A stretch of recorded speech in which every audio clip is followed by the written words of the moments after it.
Okay, so today we have my good friend Amari. I like to call him the professor. He also go by the name of O. He's a very instrumental guy when it comes to history, particularly in the Dominican Republic area. So to start this thing off, tell us more about yourself, Amari.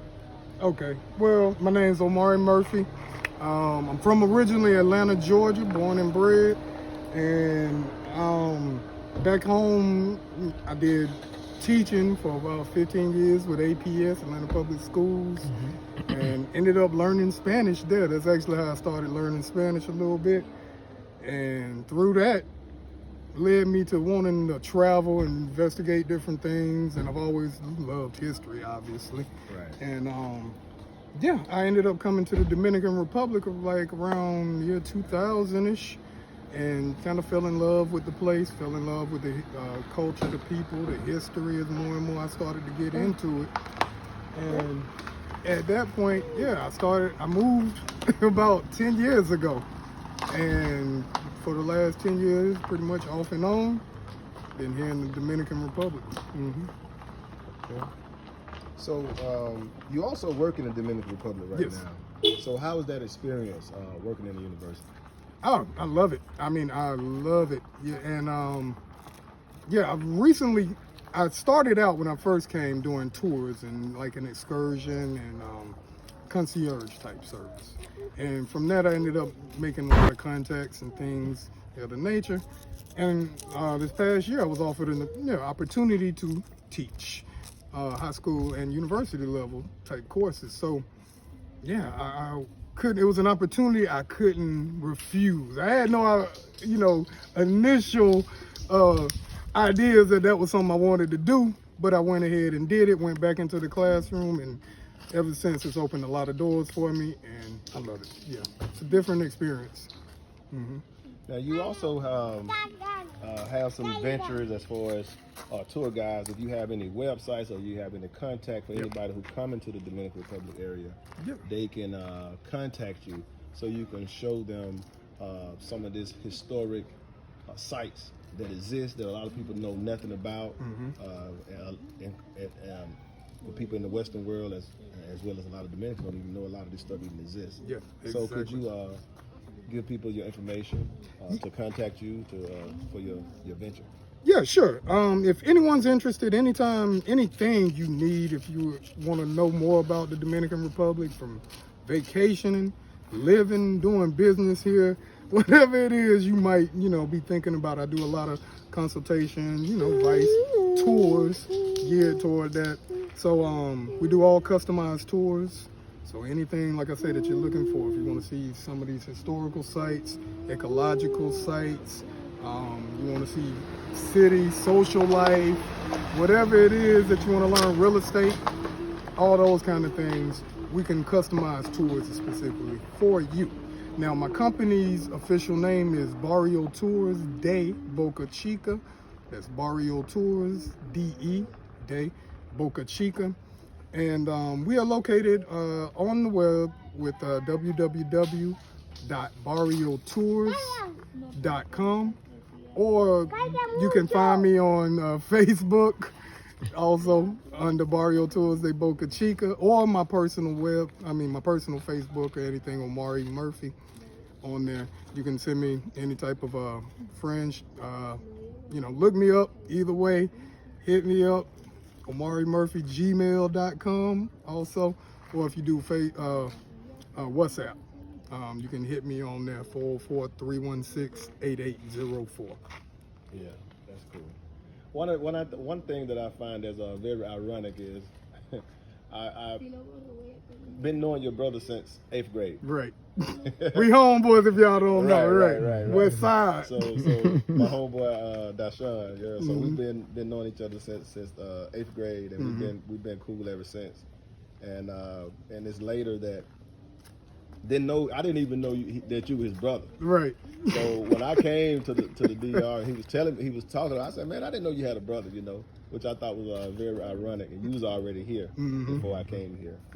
So I thought that was very ironic. So you know how two West Side brothers.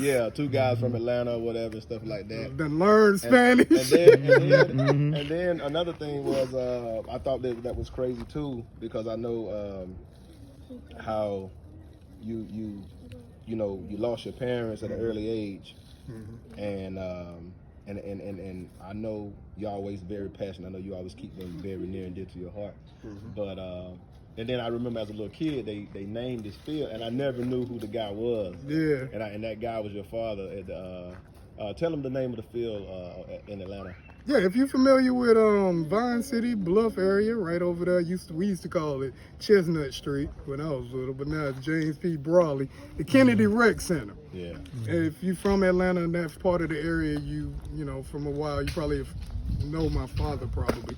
Eddie B. Murphy, right there at ballpark at the Kennedy Center, the little playground in the ballpark. Played at Murphy Field. They always say, that's it, Murphy Field. That's my father. Yeah. And I didn't even know that was Dashawn's father. That's right, exactly. And all this time I was knowing him, and then I was like, when you told me he was in recreation, and I put two and two together. Yeah. I'm like, man, this thing is crazy. It's like coming full circle. Full circle. But that's real Atlanta though, man. And y'all know what I'm talking about. Folks from there, you know how it is. Right. Yep, that's so how is your life? Let's explain. You're an expat. For those who don't know, what expat means that you are coming from the Western world, aka the United States, and living abroad. Right. So how would you describe living here, and how many years and stuff? So could you get into some details about that? Like I said, I've been here pretty much off and on for 10 years. Definitely the last 7, mostly here. And I've gotten to that point where I've adjusted and adopted pretty much. This is it. This home to me. I go back to Atlanta. You know, nowadays it's like visiting. It's almost like vacation, going back to the real home almost, because I'm here so much. But it's a process. If anybody is thinking or wondering about, you know, should you, because I know a lot of brothers and sisters at this day and age, a lot of Americans are thinking about what other options we have. And so it's a process. I want to tell everybody the 2 advices I always give when people ask me about, you know, doing something like this is number 1, take your time and go slow. All right, there's no rush to this thing. You try and rush, it's not a good thing. All right, and I'll get back to why you go slow. The second one, don't put all your eggs in one basket. All right, so. You know, and these 2 things, if you do them 2 things, pretty much everything, they small, they common sense, but they are literally what you have to do in order to make a move into a new area, something that you might not know about. That's why you have to go slow. You moving, especially like how Daniel and I did, we came to where we didn't necessarily speak another language. Right. On the surface, it looks like a whole different culture, you know what I mean? You know, more you get into it, you realize everything is everything the same. Home is home, people are people. Right. But that takes time to get into, because you got to learn things like language. You got to learn laws. You want to learn customs, that kind of thing. And the only way you're going to learn that is with time and experience. So give yourself time to learn things. The second I say, don't put all your eggs in one basket. Don't necessarily come out there and just fall in love with the first place, person, thing, house, whatever it is, business, whatever you see. Right. Give yourself time to learn and see everything, because the truth gonna always come to light eventually, and you'll always get to a point where you realize whether something was for you or not for you. Right.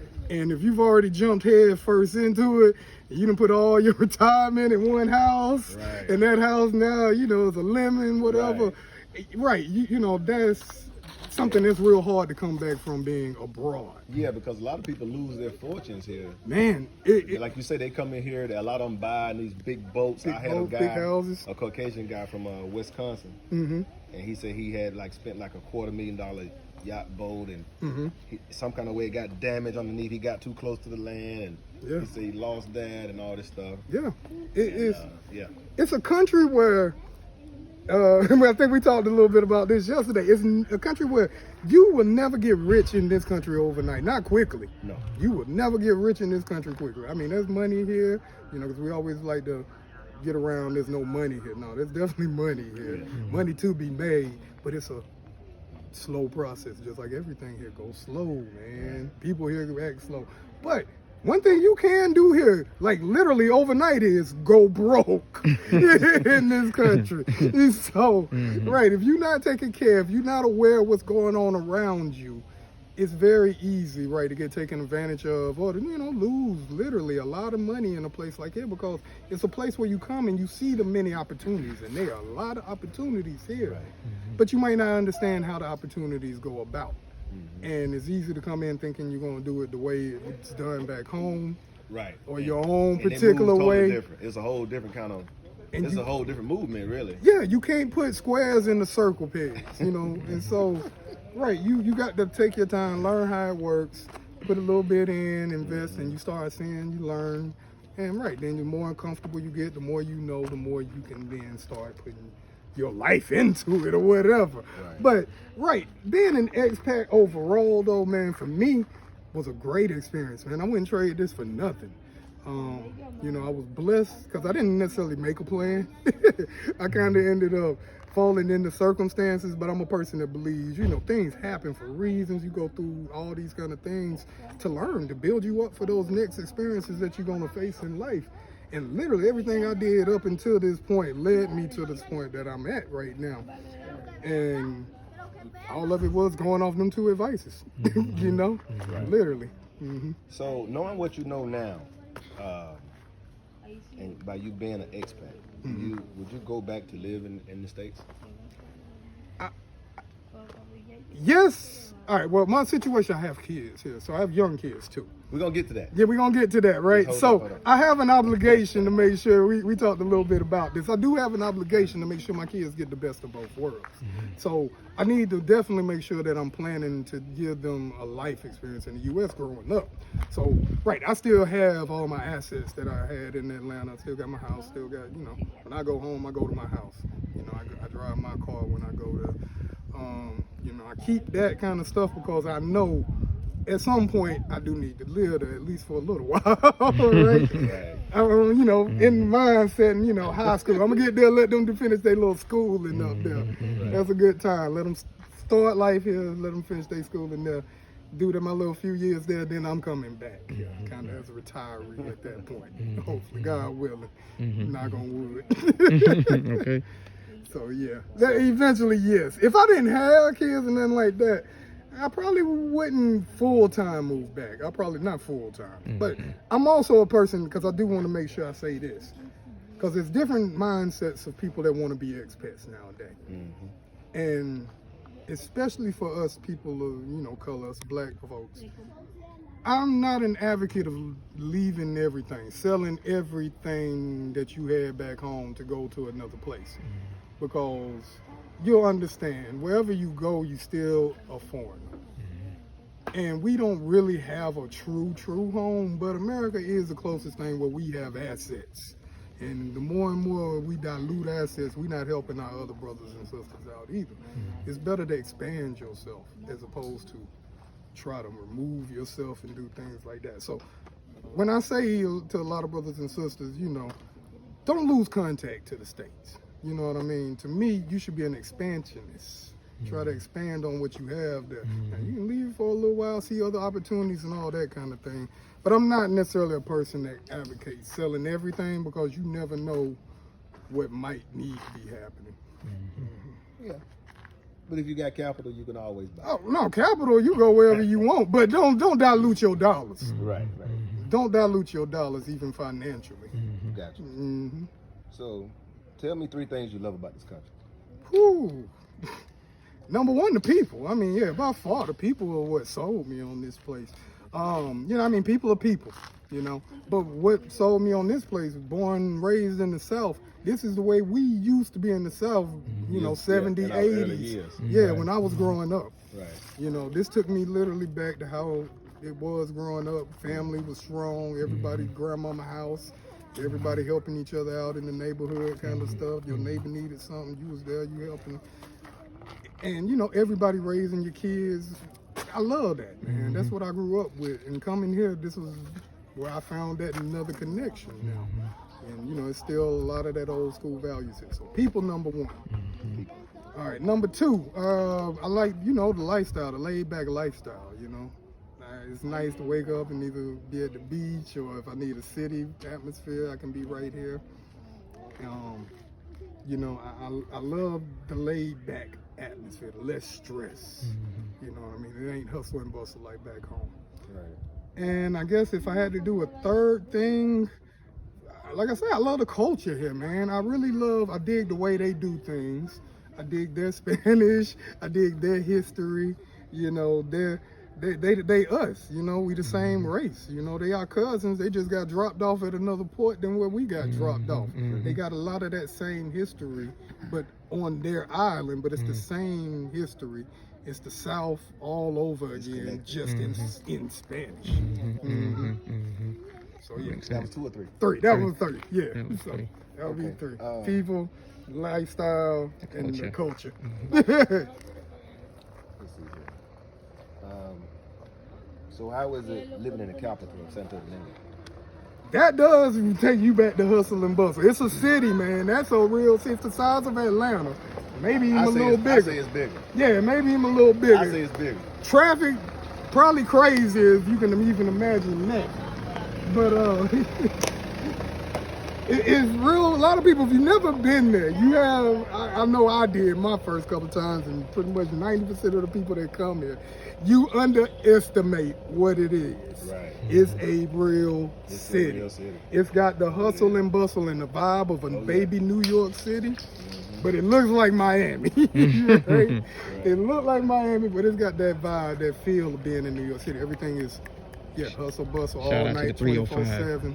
Right, and a lot of cats Dominicans live in New York, so they bring that same mentality to that. Right. But there, you got everything. I mean, anything I can get in the States, I love Santo for that reason. I can get anything normal back home type stuff. So I know you have two beautiful kids. You have a daughter and a son. Yes. So tell us how it is. Say hey. Say hey to the camera. Hey, Bryce. So tell us how fatherhood is, being a father in a foreign country. How's that experience? Oh man, it was one of those things that at first, I wasn't sure about. I had a lot of mixed emotions because, like I said, I didn't necessarily plan a lot of things. So that was definitely a part of my life. It necessarily wasn't, but it wasn't like it was an accident. I don't want to sit there and put that out. But it happened, right? It happened. And when it happened, that was my motivation to make things happen here. That was when I knew I had to do something here. So I didn't know how I was going to do it. That same, I guess, worries a lot of times. Are you making a good decision, right decision going into parenthood, period. But man, looking back on it, doing it, I wouldn't trade it for nothing. This was probably the best thing I could have did, I feel, for my kids and myself. Bringing them up here in that old school lifestyle, they giving them the same foundation I kind of had, I felt, growing up with. And they have the best of both worlds. They are dual citizens. You see the dogs there. Only thing they bark at is cars, not people. So, but like, my kids, they're dual citizens. They're American, they're Dominican. They get 2 passports. They get 2 different views of life. They get bilingual, you know what I mean? They speak Spanish, English like that. And they starting off with things that opportunities I never had, at least initially growing into. So their world, our job as parents is to try and improve that next generation, at least give them those options. And as I said, I wasn't one to think when I moved here that I was going to leave the States or keep my kids away from the States, because that's an advantage for them here, being American. Right. And I think also, it comes with some perks. Of course, it's got a whole lot of perks being an American here. But then vice versa, if they go, when they get their time in the States, they're going to get there, they're going to live there, they're American as everybody else. And they see that, and they get to make that decision. They'll know for a fact if that's for them, here's for them, and they can make their way in both, because I want to leave them something in both. You know what I mean? And let them take that. Okay. So, being that you've been in both countries, lived in both countries, how would you compare fatherhood, the differences between the two countries?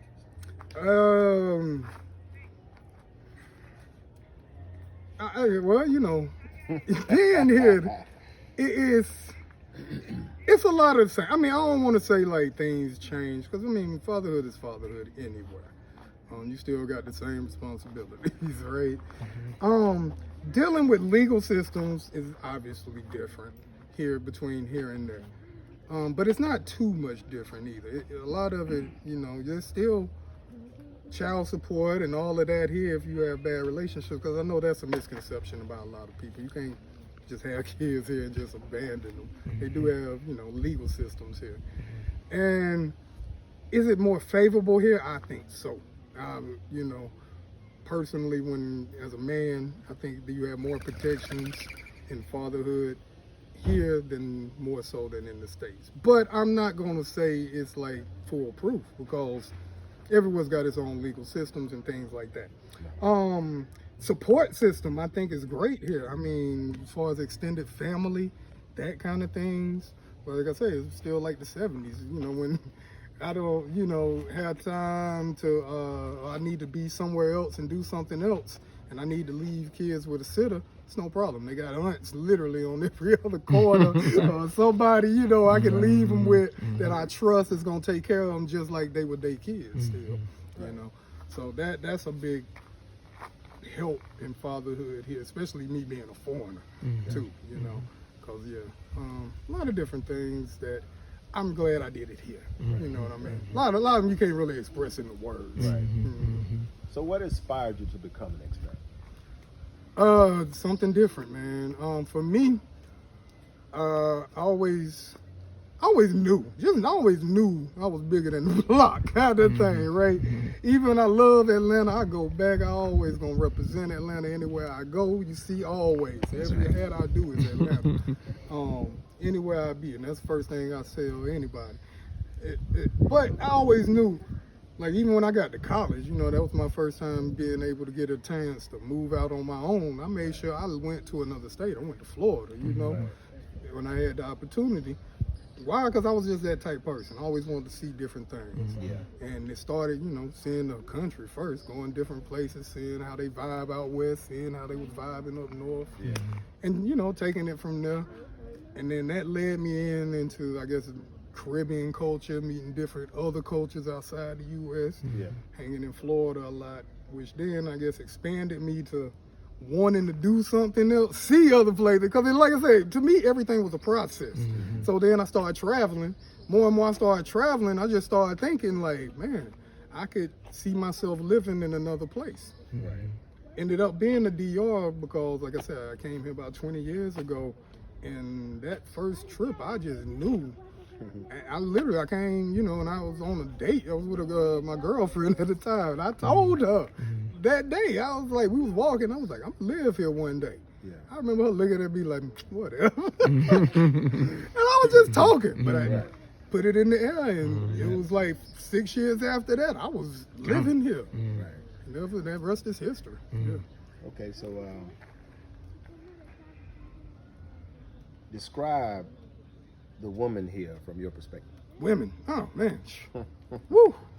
Now, all right. Either the best I ever did for you. No, all right. Women here are beautiful, man. Obviously, man. There's just beautiful women everywhere you see here. Women here are a lot of times old school in many ways, old fashioned. And when I say that, Southern. You know, they're going to cook for you. They're going to make sure that you eat. They're going to clean. A lot of things like that. They are every bit of what you see as that fiery Latin woman stereotype. They are black women. You know, they have every bit of it with a Spanish tone. That's it, man. They have every bit of, you know, that love, that, you know, emotions, the fire of any black woman in this planet, right? But they hold on to the old school values. Schools, you see what I mean? You know, we still riding horses around here, like it's all good, right? And yeah, man, the women here, man, they it's hard to say. Like I say, they fire, man. You gonna either be the best love, or y'all gonna be at each other's throats sometimes. But they gonna take care of you, and that's the main thing that they want to do. Now, you know, it's a lot of things here that can be improved, obviously, for opportunities for women, that sort of thing. And that also goes to what motivations and that kind of thing also. So I think there's a lot more growth that can be had in this particular country, especially for women, you know, that can happen in the future. It's not happening now, you know. But oh man, women here, yeah. And my last question, for me, my favorite dish is sancocho. Sancocho. Sancocho. So what is yours? My favorite dish. I have a lot now. Yeah, I mean, literally, it's like soul food to me. But one that I can eat every day. Sancocho. I could eat sancocho any day, every day. Every day. Any day, all day, every day. I can eat sancocho. Yeah. I haven't had that, right? No, it's like a little, it's kind of like like a stew. Stew soup, yeah. Okay. Oh, you know, it's gumbo, but in Spanish. It's gumbo, literally. Okay. Because a lot of Creole foods is same thing in Spanish. They just changed the name. You know, arroz y habichuela here is red beans and rice in New Orleans. It's red beans and rice, same thing. You know, the sauce might be a little different, but it's the same food. Sancocho is gumbo. It's just without a root. And they don't eat a lot of spice here either. No, and then minus the spice, right? But spice came from Cajun. Yeah, they don't do. Yeah. Spice came from Cajun. Creoles aren't necessarily spicy. They're more just like here. Well, that'll wrap it up, man. I appreciate it. All right. Thank you for the interview. Thank you. Appreciate it. Peace out.